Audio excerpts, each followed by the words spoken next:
Alright, this is Nick T Magic, and Happy New Year to everyone out there in TikTok. I'm going to be doing a series of videos doing breakdowns of all of my commander decks to start off the new year, see where I end up at the end. Going to start with a bit of a request here for my Rin and Seri CatDog deck. I started this deck a long time ago, back when Rin and Seri first got released, way before this thing came out. You can see I didn't even crack this one open because I had most of the cards that are in that deck, and except for obviously the special art cards. But for the next couple of videos, I'm going to go through everything that I've updated in this deck and show you guys how silly it is. We'll start off with some of the smaller categories, like sorceries. And I say silly because this is a great example of a tier 1 deck.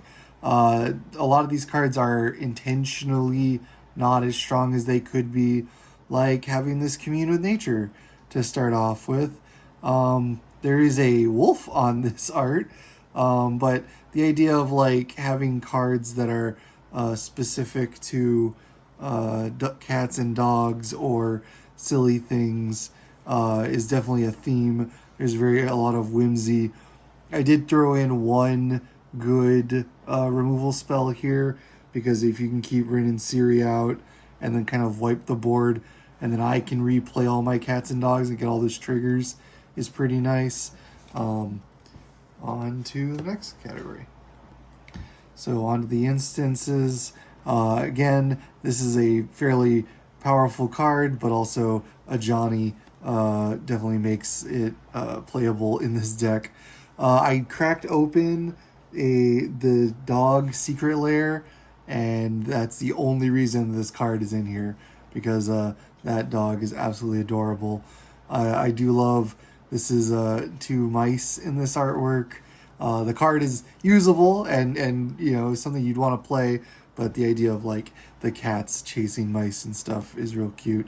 I didn't say it on the sorcery one, but I do have all of the flip spell lands in this, kind of as an upgrade, just to, you know, give them some flexibility there.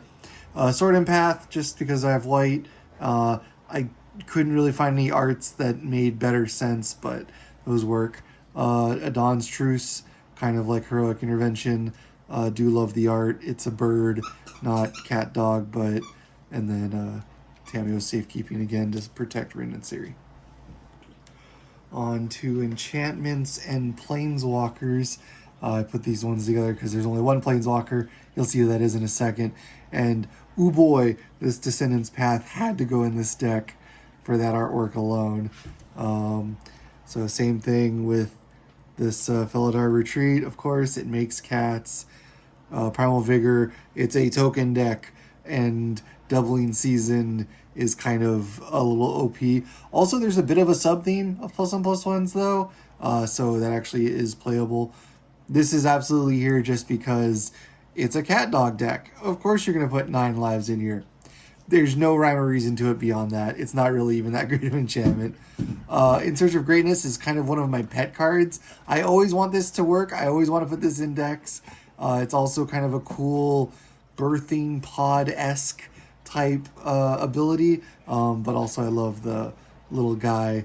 I think he's a squirrel, and then giant wolf guy. Again, flip lands. This is here just kind of as good, like, group removal. No specific theme on that one. Same with this. This is kind of cool though. I can kind of, you know, have a little bit of a win con, like if I keep making the tokens and deal a bunch of damage. And then there's our Planeswalker. Of course, it had to be Comet. On to artifacts, and you just heard actually my doggo there in the background. And I think you can even see my other doggo laid out over here.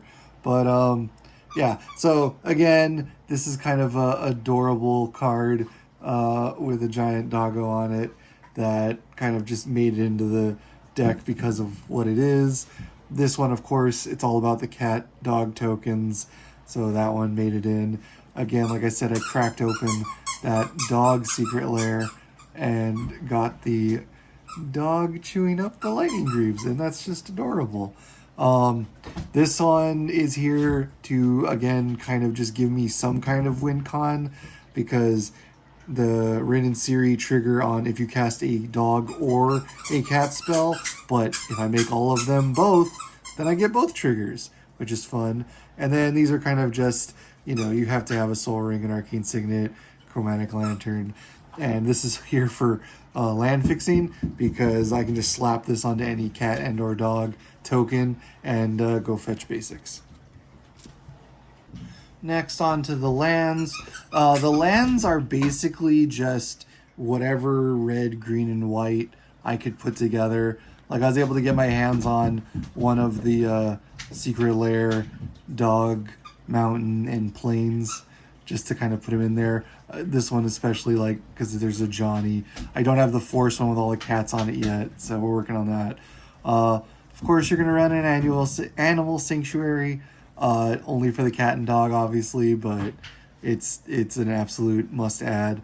Mutavault gets to turn into cats and dogs, which is kind of useful for Rin and Seri's ability. And then there's just a bunch of what red, green, white lands did I have access to, or that I could throw in there that would give me what I need. I've got some pretty powerful stuff that I've opened here, but there's no real rhyme or reason to any of this, except for I put in the Temple of the False God from the Encyclopedia of Magic Secret Lair, because there's some cats in here, sending these mice off to their doom, I guess. I just thought that was hilarious. And then finally, on to kind of the stars of the show, of course. It's a cat-dog deck. What else are you going to do except for have every cat-dog imaginable in here? Starting off here with a, surged foiled dog meat that I got on release day from my local LGS, and I've just kind of always held on to, and I put it in this deck, especially because he's the sleeves for this deck too, which totally seemed the most appropriate sleeves to have. So of course he's going to be in here. He doesn't really have any real targets. He kind of has the collar, which kind of feels thematic at least. But then every card in here is just as many cats and or dogs. And like, of course, for the Enduring Courage, I got the showcase, art. But yeah, there's no real... There's a bit of a +1/+1 sub-theme, but it's just get as many dogs and or cats in here that make sense, that can at least, work. Did have to cut some. I did get in a Johnny in here, so he does flip into his Planeswalker form. But then it's just, yep, are you a cat or a dog? And you're in the right colors and you do a thing. This is technically like a win con. You can get nuts with all the tokens. Speaking of tokens, and then tokens, and then tokens. So you notice that there's a lot of that going on. I do know there are some powerful mono white cat decks out there. So, you can just totally kind of fall down that rabbit hole. This art is amazing. This card is adorable. And then on to the few non-cat and or dog creatures on here, but when you see them, you'll understand. Of course, this one makes cats and dogs, so she gets to be in there. Recently found this guy in a pack I opened and was like, this is hilarious. It's actually mana fixing, and it's a bit thematic with the idea that he's an animal attendant. This, I thought, was also just kind of a haha funny ad. The fact that he boosts every kind of wacky animal type, and both cats and dogs are in there, so he makes it.